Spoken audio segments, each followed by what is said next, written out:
ಅದೇ ಸ್ಯಾಂಡ್ವಿಚ್ಚು ಅದೇ bread toast ತಿಂದು ಬೇಸರ ಬಂದಿತ್ತಂದ್ರೆ ಹಿಂಗೆ ಈ ಮೊಸರು ಚಟ್ನಿ ಬ್ರೆಡ್ ಮಾಡ್ಕೊಂಡು ಒಂದು ಸಲ ತಿಂದು ನೋಡ್ರಿ ಮತ್ತು ಹೆಂಗೆ ಅನಿಸ್ತಂತ ನಂಗೆ ಕಮೆಂಟ್ ಮಾಡಿ ಹೇಳ್ರಿ. ಇವು ಮಾಡ್ಲಾಕ ಹಸಿ ಮೆಣಸಿನ್ಕಾಯಿ, ಶುಂಠಿ ಬೆಳ್ಳುಳ್ಳಿ, ಕೊತ್ತಂಬರಿ ಮತ್ತು ಉಪ್ಪು ಹಾಕಿ ಏನು ಮಾಡ್ತೀನಿ ರೀ, ಈ ಹಸಿರು ಚಟ್ನಿ ರೆಡಿ ಮಾಡಿ ಇಟ್ಬಿಡ್ತೀನಂತ್ರಿ.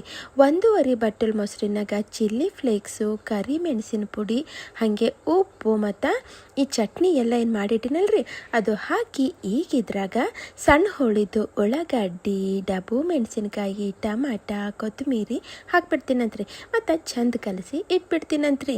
ಈಗ ನೋಡ್ರಿ, ಬಿಸಿ ಬಿಸಿ ಹಂಚಿಗೆ ಬೆಣ್ಣೀರ ಇಲ್ಲ ತುಪ್ಪ ರವರಿಸಿ ಬ್ರೆಡ್ ತಗೊಂಡು ಈ ಮೊಸರಿನಾಗ 2 ಮಗ್ಗುಲ ಮುಳುಗಿಸ್ತೀನಂತ್ರಿ.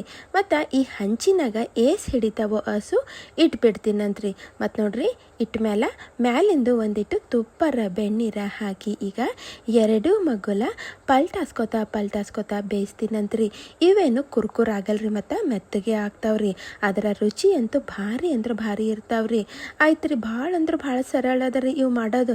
ಮಕ್ಳಿಗಂತೂ ಭಾಳ ಇಷ್ಟ ಆಗ್ತಾವ್ರಿ. ಹಾಗೇರ ತಿನ್ಬೋದ್ರಿ. ಇಲ್ಲ ಅಂತಂದ್ರೆ ಏನು ಮಾಡ್ಬೋದ್ರಿ, ಈ ಬ್ರೆಡ್ಡಿಗೆ ತಗೊಂಡು ನಾವು ಏನು ಮಾಡ್ಬೋದ್ರಿ, ಹಿಂಗೆ ತ್ರಿಕೋನ ಆಕಾರನಾಗ ಕಟ್ ಮಾಡ್ಕೊಂಡು ತಿಂದ್ರೂ ಭಾರಿ ಮಸ್ತ್ ಇರ್ತಾವ್ರಿ. ಹೆಂಗಾರ ಮಾಡ್ರಿ, ರುಚಿ ಅಂತೂ ಸೇಮೇ ಇರ್ತದ್ರಿ.